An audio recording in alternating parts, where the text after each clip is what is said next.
आज रावण की बिल्कुल भी नहीं चलेगी, क्योंकि आज का दिन अधर्म पे धर्म की जीत का दिन। कलयुग में जीत सिर्फ रावण की होगी।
प्रभु रामचंद्र की जय। बोलो सीता मैया की जय।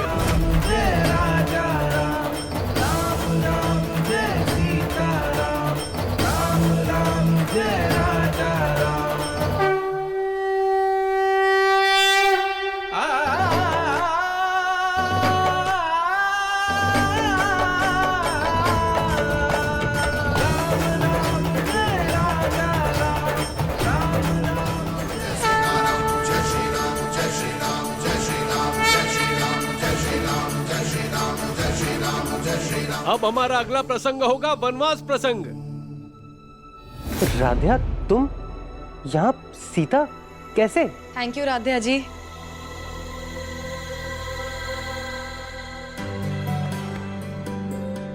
तुम्हारी वजह से आज ये नाटक बच गया पूरा का पूरा। एक्चुअली सीता पहले मैं बनने वाली थी, पर आते वक्त रास्ते में एक्सीडेंट हो गया। वो तो ये थी जो मुझे हॉस्पिटल लेकर गई, मुझे मरहम पट्टी करवा कर दी, लेकिन इतनी चोट थी कि मैं ठीक से चल भी नहीं पा रही थी, इसीलिए मैं सीता नहीं बन पाई। लेकिन राध्या, ऑर्गेनाइजर्स ने तो कल मना कर दिया था ना तुम्हारे सीता बनने से। बिल्कुल। लेकिन जब किस्मत के धागे उनके हाथ में हो तो हम कठपुतलियां केवल नाच सकते हैं। प्रभु श्री राम की यही इच्छा थी कि आपकी धर्म पत्नी राध्या जी आपके साथ रामलीला में सीता का रोल करें।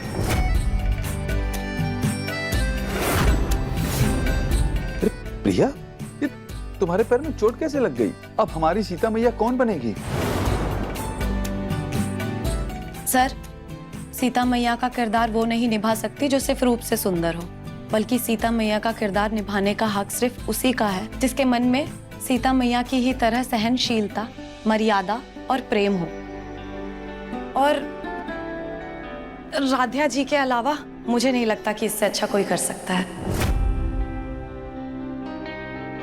राध्या जी ने अपनी समय की परवाह किए बिना मेरी मदद की है, इन्होंने मेरी जान बचाई है। आप ही बताइए, ऐसा निस्वार्थ सेवा भाव आज के जमाने में कहाँ देखने को मिलता है? प्रिया, सीता मैया के गुण होना और उनका किरदार निभाना दोनों में बहुत अंतर है। अंत में सीता माँ के द्वारा कहा गया एक श्लोक है, पता नहीं राध्या जी इतनी जल्दी ये श्लोक कैसे याद कर पाएंगी और कैसे उसको सीख पाएंगी। जी, कौन सा श्लोक? आदो रामम तपोवन गमनम हत्वा मृगम कांचनम वैदेही हरणम जटायु मरणम सुग्रीव संभाषणम बाली निर्दंगनम समुद्र तरणम लंकापुरी दहनम पश्चात रावण कुंभकर्ण हननम इत्यादि रामायणम। इस श्लोक को जानती हो? जी, ये एक श्लोक ही रामायण है।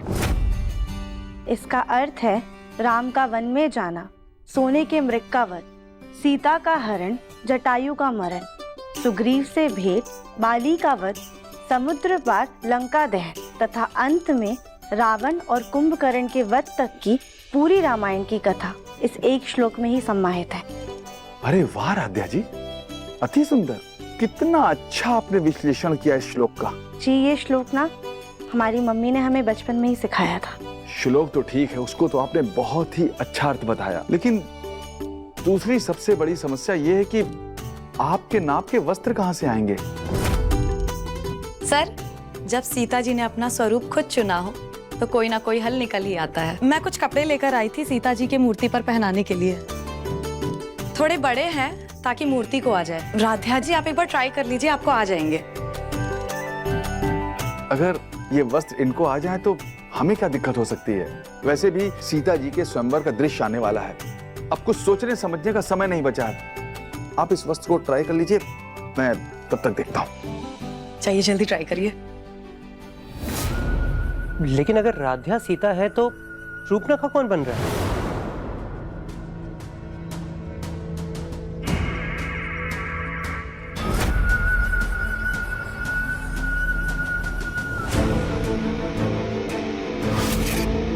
अरे आपकी इस रामलीला में कितने सारे किरदार हैं, रानियां हैं, अप्सरा हैं, देवियां हैं, कोई तो किरदार होगा मेरे लिए।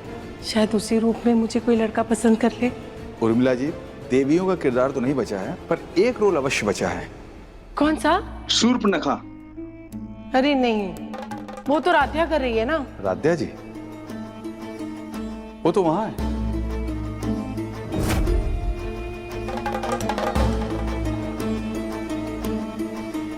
चलो, शूर्पणखा ही से कम स्टेज पे जाने का मौका तो मिलेगा।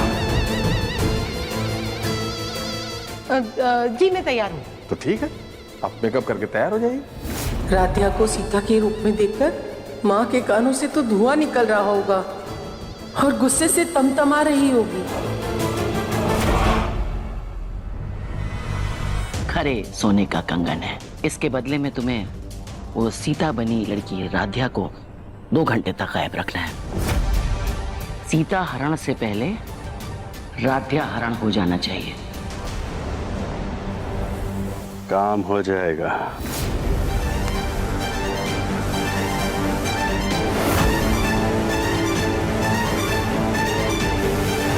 राध्या, तुम इस रामायण में सीता तो बन गई, लेकिन हम इस रामायण में राम और सीता का मिलन नहीं होने देंगे।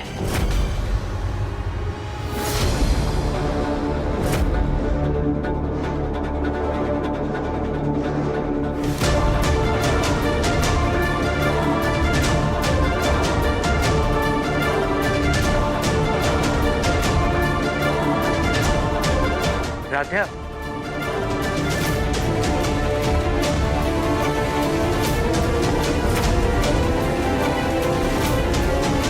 क्या वो प्रथम सर?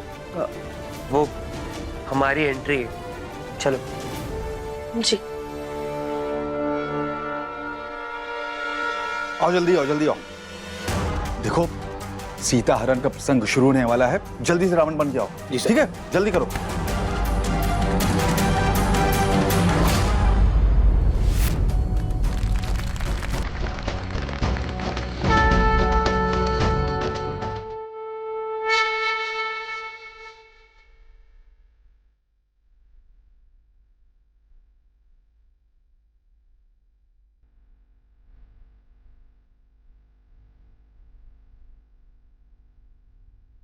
ये राध्या फिर आ गई। लक्ष्मण, ये वही पावन स्थल है जहाँ से हमारी वनवास की गाथा का आरंभ होगा।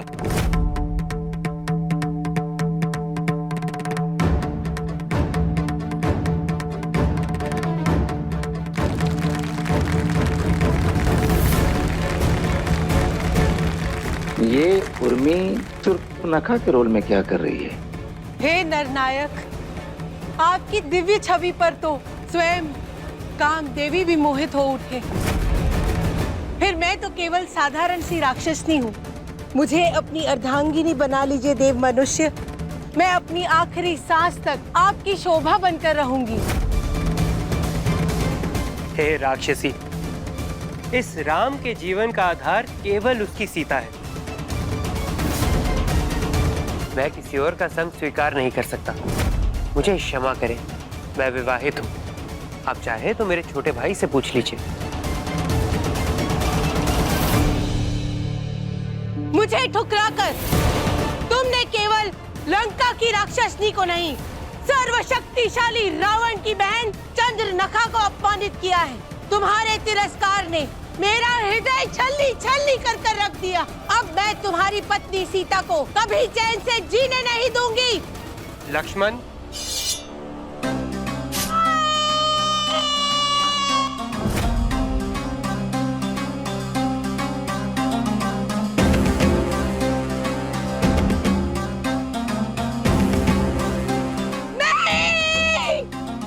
तुम्हारे इस विकराल रूप और कुक्षित स्वभाव के कारण ये जग तुम्हें शूर्पणखा के नाम से जानेगा। भैया!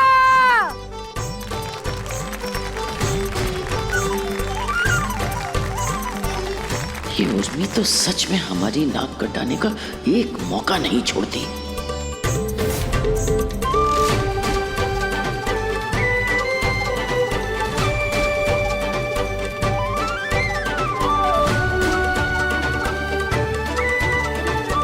नाथ, वो स्वर्ण मृग देखिए, कितना अद्भुत है। ऐसा प्रतीत हो रहा है जैसे स्वर्ग से उतर कर आया हो।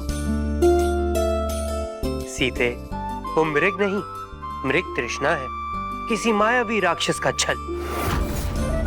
पर अधिक सुंदर है। अवश्य सीते, तुम्हारी मुस्कान मेरा धर्म है। यदि तुम्हें वो मृग को पाकर प्रसन्नता होगी तो मैं अवश्य तुम्हारे लिए वो मृग लाऊंगा।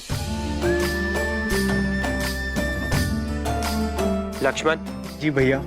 तुम अपनी भाभी माँ के पास ही रहना।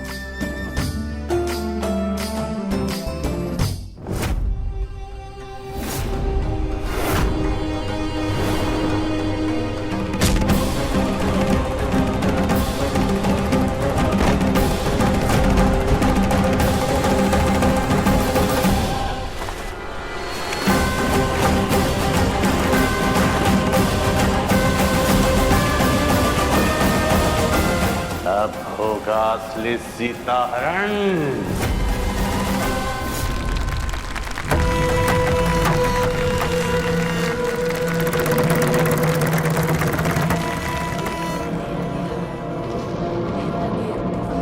जननी सीते, आर्यपुत्र की आज्ञा का पालन करना मेरा धर्म है, किंतु आपकी आज्ञा को मैं टाल नहीं सकता। परंतु स्मरण रहे, जब तक मैं लौट के ना आऊं तब तक आप ये सीमा न लांगे।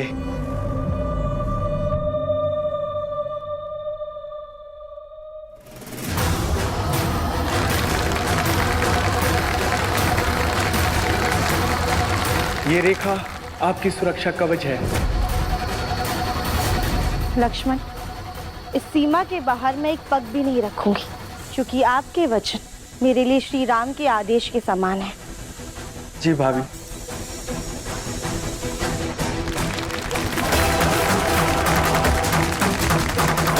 भिक्षाम दे, भिक्षाम दे, भिक्षाम दे, भिक्षाम दे, भिक्षाम दे।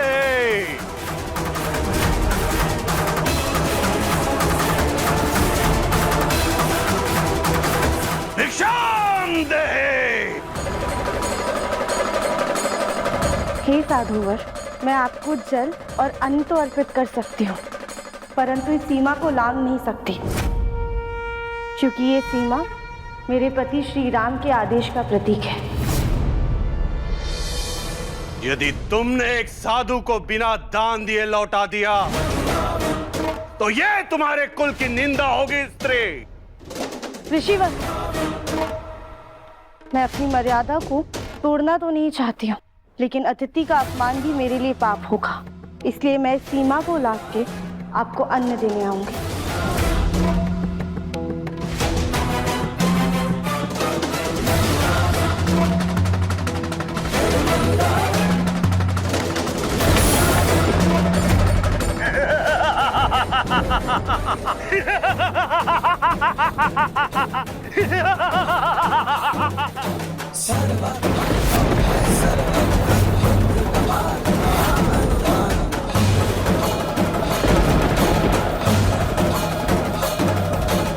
ये कथा तो रावण बन के राध्या को उठाने स्टेज पर ही आ गया। कहीं किसी को पता चल गया तो हम भी पकड़े जाएंगे।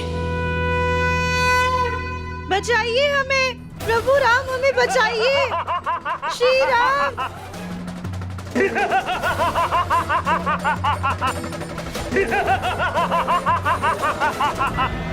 श्री राम बचाइए।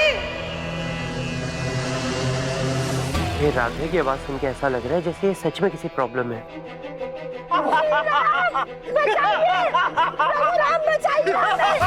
ये रावण भी कितनी रियल एक्टिंग कर रहा है। एक बार देखूं क्या जाकर।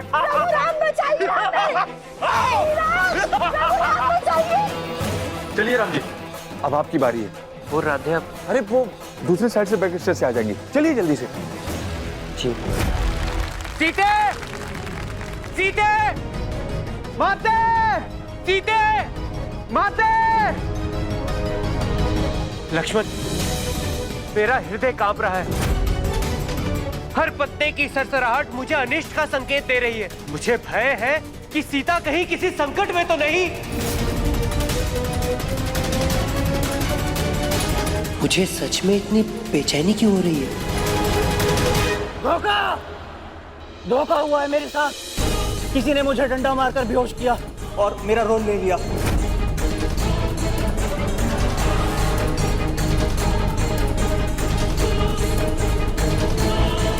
अरे रामायण में दो रावण कहाँ से आ गए? अरे कहीं सीता मैया का सच में हरण तो नहीं हो गया?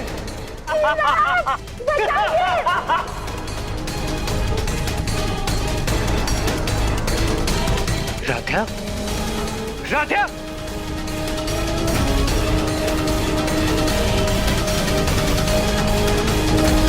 कहीं बात हमारे हाथ से ना निकल जाए।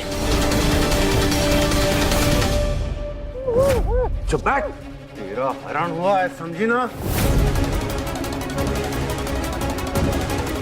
ये गुंडा है कौन? हमें क्यों अगवा किया है इसने? हमें कुछ भी करके यहाँ से निकलना होगा। अब कहाँ भागेगी तुम? हाँ?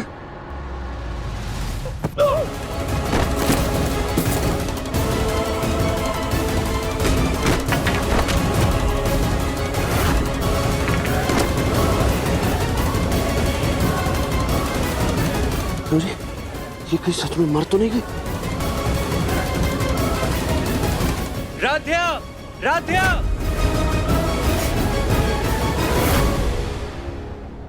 राध्या।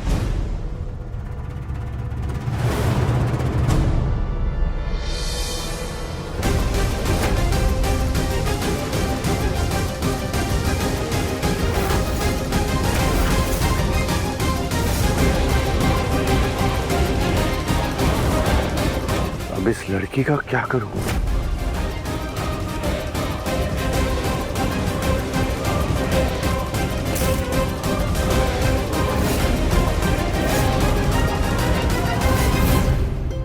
पापा, राधे का कुछ भी पता नहीं चल रहा है। भैया कुछ पता चला? राधे को सब जगह देख लिया, कहीं नहीं मिल रही।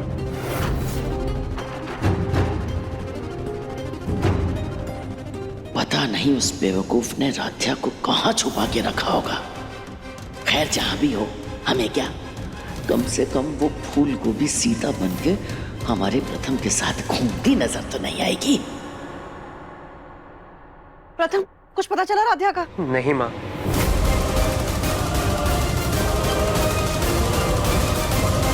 अरे तुम लोग खामखा उसकी चिंता कर रहे हो। वो जल्दबाजी में सीता मैया तो बन गई, लेकिन लाइनें याद नहीं हुई होंगी इसलिए भाग गई। भाग गई? हमारा मतलब घर चली गई होगी।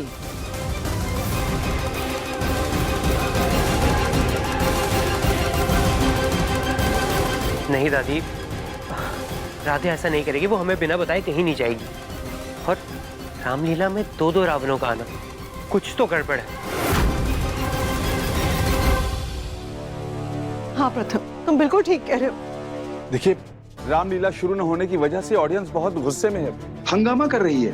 हमें कैसे भी करके ये रामलीला जारी रखनी होगी। भाई साहब, अगर सीता ही नहीं है तो फिर रामलीला होगी कैसे? देखो, राधिया पक्का घर चली गई होगी। हम तो कहते हैं भाई तुरंत ही किसी और को सीता बना दो।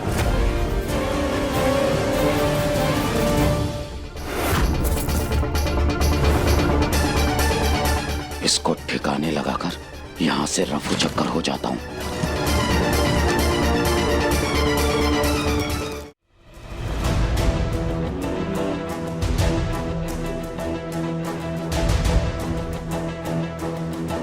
राध्या, कहाँ हो तुम? तुम सच में क्या किसी मुसीबत में हो? क्या ये सब मेरा वहम है?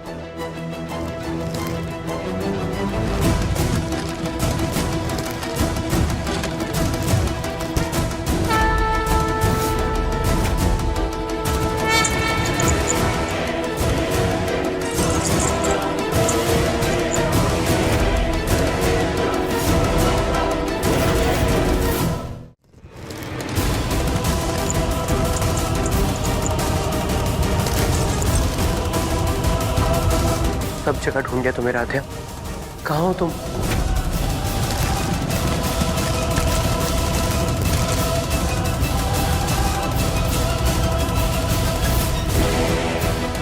अरे रामलीला कब शुरू होगी?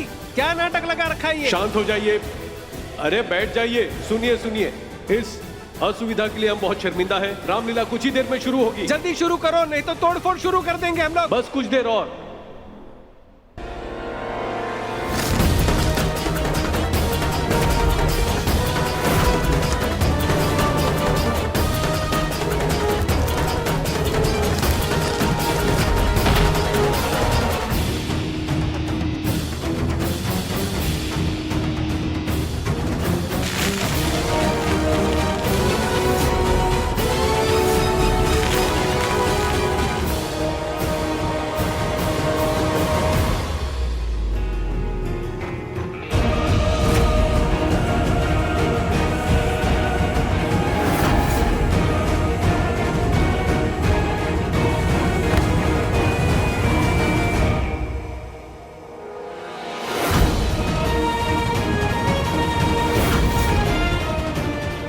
प्रथम सर,